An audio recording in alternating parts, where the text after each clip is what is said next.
kelabu, banyak orang kehilangan sosok tercinta. Ada yang berpisah karena maut, ada pula yang berpisah karena orang ketiga. Nuansa sendu begitu kental terasa di hari Rabu. Suasana ini juga yang dialami Baim Wong ketika menghadapi putusan cerai. Baim yang datang didampingi kakak-kakaknya untuk mendengar langsung hasil putusan, akhirnya bisa bernafas lega ketika Pengadilan Agama Jakarta Selatan mengabulkan gugatan cerai yang dilayangkan pada Paula sejak 7 Oktober 2024 lalu. Dan di momen itu juga, Baim akhirnya bisa tegakkan kepala ketika tudingan dugaan Paula berselingkuh ternyata dinilai majelis hakim terbukti. Hadir, bagaimana caranya? Ya, saya mengajukan permohonan ini, tapi saya tahu bahwa itu sudah ada dalam kalender ekor. Dalil-dalil yang disampaikan oleh pemohon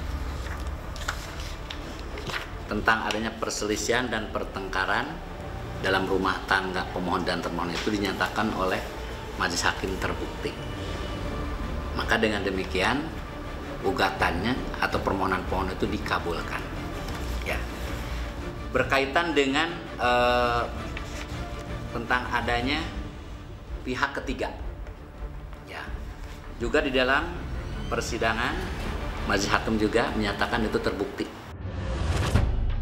Akhirnya apa yang selama ini diperjuangkan Baim dalam menyingkap tabir keretakan rumah tangga karena orang ketiga ternyata bukan isapan jempol.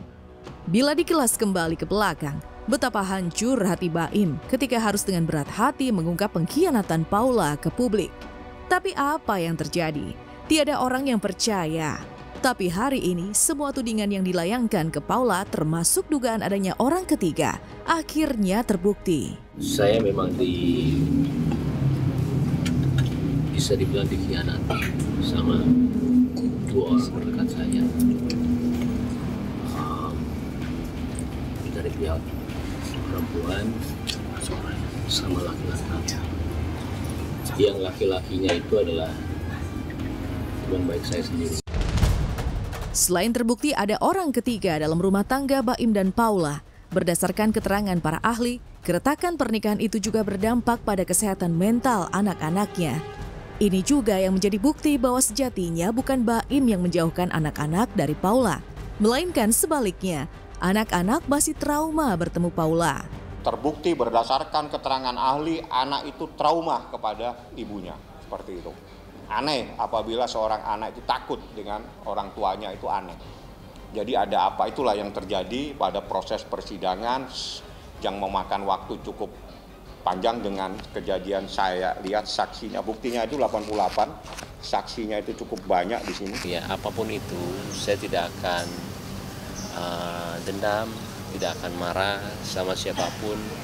Maafin saya juga kalau selama ini saya sama keluarga juga, ini kan menyangkut keluarga juga ya.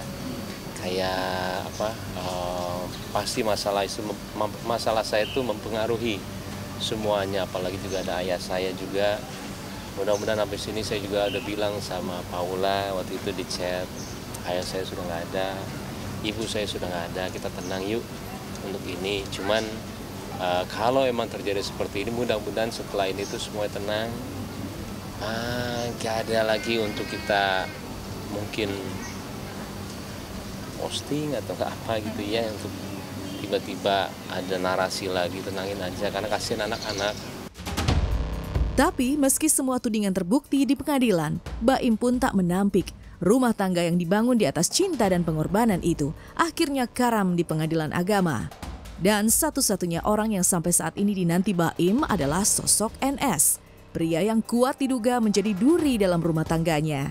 Lantas benarkah sampai saat ini NS belum berani temui Baim dan beri penjelasan serta minta maaf? Saya pun sampai sekarang juga menjaga banget apa yang saya tahu mengenai kejadian atau nggak apapun itu.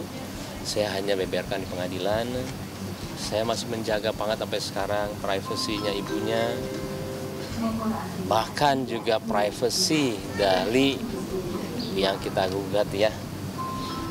Saya cuma menyayangkan satu, balik lagi, ini sebenarnya bukan sepenuhnya salahnya Paula.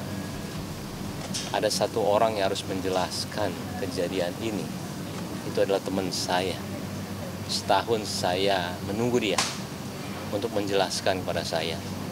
Balik lagi nih, kita semua bukan orang yang sempurna, penuh banget dengan kesalahan. Saya hanya perlu dijelaskan apa yang terjadi. Karena saya selama ini, saya sama-sama dia tuh, dia tuh teman terbaik saya. Sungguh teramat pedih hati Baim. Dusta dan pengkhianatan yang dialami teramat pedih. Namun setidaknya perasaan Baim perlahan mulai terobati. Begitupun rasa kecewa yang menganga di hati. Sedikit demi sedikit mulai tertutup. Baim mulai tersenyum, menampilkan sisi cerianya. Dan benarkah senyuman Baim di pengadilan kemarin adalah senyuman dari perasaan lega? Di awal itu terlihat sekali bahwa dia nervous karena senyumannya yang katakanlah tidak muncul, bahkan kemudian tersenyumnya pun sekali lagi tersenyum bukan senyum sopan tadi ya, polite smile tadi. Jadi buat saya apa yang ditampilkan Baim menunjukkan bahwa dia cukup percaya diri bahwa ujung-ujungnya nanti entah tuntutan, entah permintaan apapun itu bisa diselesaikan dengan cara yang bisa jadi negosiasinya tidak seluruh tuntutannya Paula dipenuhi, tetapi ada juga hal-hal yang Baim bisa ketemulah sama Paula dari tuntutannya, dari pihak Paula, dari pihak Baim, itu bisa ketemu di tengah. Kalau enggak, senyumannya mungkin bukan senyuman lepas seperti itu, tapi senyuman yang masih ada perasaan entah takut, entah bingung, entah marah seperti itu. Ini enggak, benar sudah senyum lepas. Ya yang saya sebutkan 3 hal tadi itu. Nah. Lega, senang, berat juga. Ini salah satu cobaan yang terberat ya buat saya. Jadi tapi maknanya terlalu banyak. Apapun itu keputusannya, dari awal kita berangkat sampai sekarang, kayaknya kakak-kakak saya sama saya tuh nggak ada pikiran untuk menang kalah. Kita malah ngobrolinnya film, Neza. Jadi buat saya itu, ya kita di sini sudah benar-benar mau menerima apapun itu, dan yang pastinya yang terbaik buat anak ya.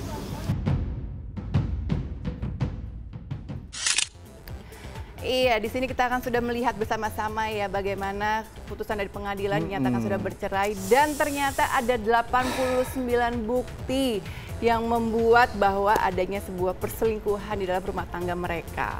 Untuk detailnya sudahlah tidak perlu kita urak-urak lagi ya, karena mereka sudah cukup berat nih harus menghadapi permasalahan ini. Walaupun kelihatan di situ Baim kayaknya santai banget. Nah, ini mungkin pemirsa nggak tahu, Baim tuh emang orangnya kayak gitu. Dalam keadaan apapun tuh kelihatannya kayak santai, senyum-senyum aja. Dalam hatinya kita nggak tahu loh, pasti hancur sekali. Betul, tutup mobil langsung menangis. Gitu kan kita nggak pernah tahu. Beda-beda karakter orang gitu kan ya. Tapi ya walaupun ini adalah keputusan yang berat untuk semua pihak ya, kita sih berharap bahwa hubungan mereka tuh tetap terjalin baik dong. Betul, apalagi kan sudah disepakati bersama juga bahwa hak asuh anak itu sudah disepakati dengan kedua belah pihak. Jadi ada penjadwalan di sini 2 minggu bersama ibu, 2 minggu bersama dengan ayah, nggak apa-apa. Selama yang diutamakan adalah kepentingan anak-anak, itu yang harus kita pegang terus ya. Betul.